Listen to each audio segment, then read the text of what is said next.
Spoštovani ultraminister Gregor Golobič, dragi neskorumpirani študenti, sodobni gladiatorji z rokometno žogo, iz ljubljanskega studija 136, to so vesti na vesti. Poslanci so 37 glasovi za in 26 proti sprejeli novelo zakona o državni upravi, ki elektronske komunikacije in pošto prenaša z gospodarskega na visokošolsko ministro Gregorja Golobiča. Iz opozicije so med razpravo prišli očitki, da gre za ultrazakon, v SDS pa so ob tem v parlamentarno proceduro vložili predlog zakona o javnosti premoženja funkcionarjev.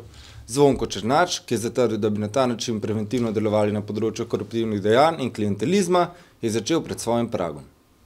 V domačih podjetjih sem lastnik delnic Krke, Istrabenza, mislim, da imam 23 delnic Krke in 250 delnic Istrabenza, ki jih nisem v pravem trenutku prodal, tako da sem izgubil kar nekaj delnic, ki sem jih kupil, mislim, da za 1000 evrov v javni prodaji nove KBM. Ni problem Zvone Černač, pa še kdo drugi ne v tej državi. Trenutno, oprostite, je problem Gregor Golobič. Šiša, imaš ti kakšne delnice domačih podjetij? Ne, ta moj SP nima nič delnic. Še tudi nimam nobene delnice. Še dobro, da nimava delnic, če ne bi bila takoj upletena v te zdrahe s poštnimi nabiralniki pa tako. Gre naprej.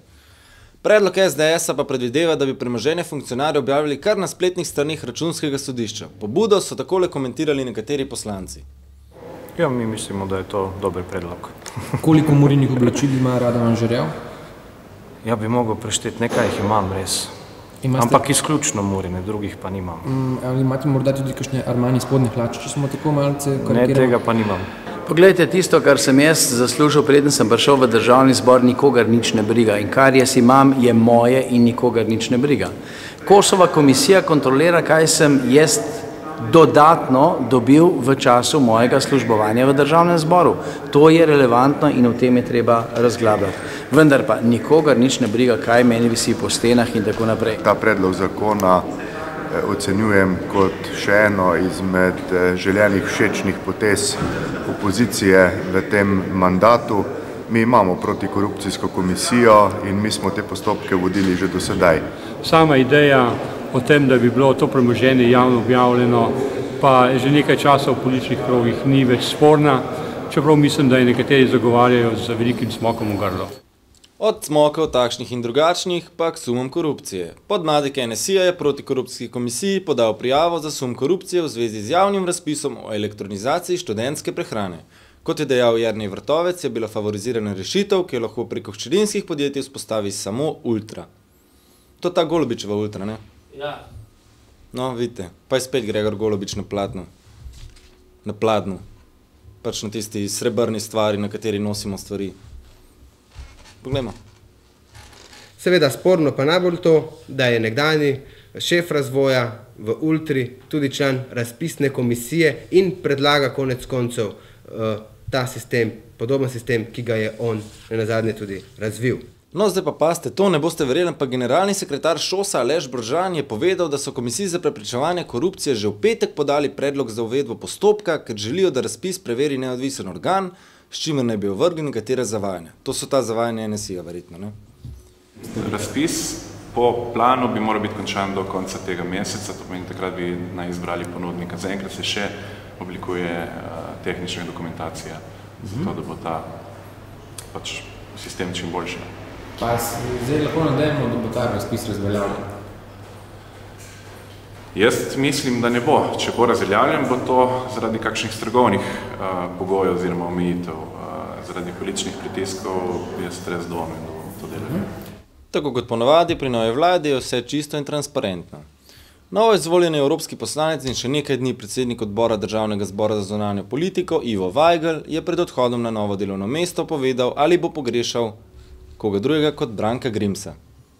Ja, jaz verjamem, da je unikaten, mislim, da ga tam resnično ne bom mogel, niti približka ne bom mogel tam več srečati in včasih se bom z nostalgijo spomnil najinih srečanj. Slovenija, Slovenija, Slovenija. Kulturac.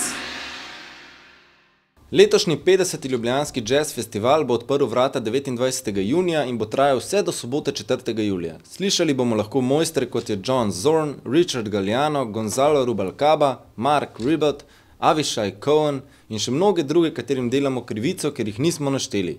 Direktor festivala Bogdan Benigar o sicer najstarejšem jazz festivalu v Evropi. Ampak? Imam jaz sam glede tega malo bolj skeptično mnenje, predvsem zaradi tega, ker lahko govorimo predvsem samo o festivalu kot najširši možni obliki razumevanja festivala, ker vemo, da kot prvo se je Jazz Festival Ljubljana pričel na Bledu in kot drugo so bila tudi nekatera leta, ko je festival bil raztegnjen na celoletno glasbeno ponudbo. Takšen festival se planira oziroma se dela zanj par let. Gotovo so pa potrebne gotovo 10-letne izkušnje, da lahko pristopiš v taki organizaciji, predvsem pa za tako organizacijo potrebuješ tudi organizatorja, kot je recimo Cankarjev dom, ki lahko nudi support samih organizacij in pripravi. V Muzeju novejše zgodovine v Cekinovem gradu so včeraj odprli fotografsko razstavo Boštjana M. Jambreka z naslovom Referenca reminiscenca Golo telo v 20. stoletju.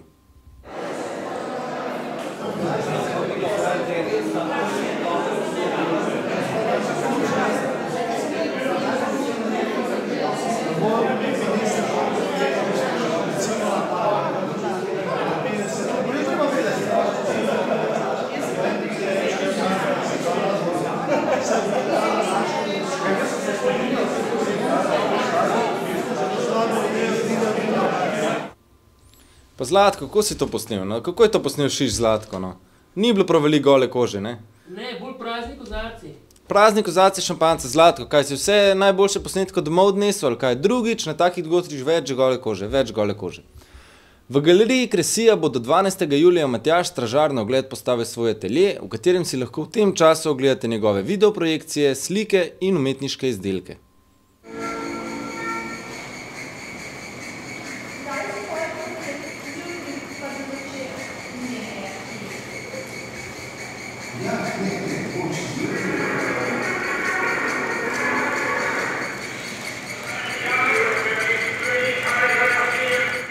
Še vreme, se veste, kaj pravi star ljudski pregovor, bolje toča kot ošpičenje prekle. Iz ljubljanskega studia 136, to so bile vesti na vesti.